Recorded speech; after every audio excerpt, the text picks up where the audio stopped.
In this video, I will show you how to transfer apps from internal storage to SD cards.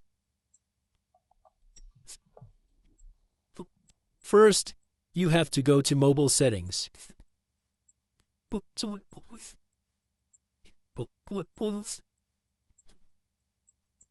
Now you have to click on Apps. Now select the app that you want to transfer to an SD card.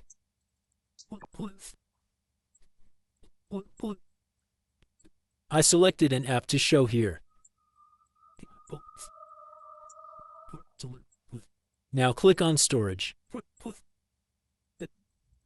You can transfer to SD card by clicking the Change button.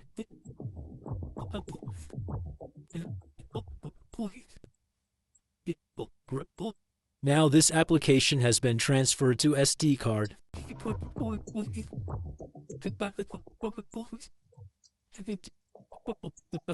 But you can't transfer the default apps of your mobile to SD card.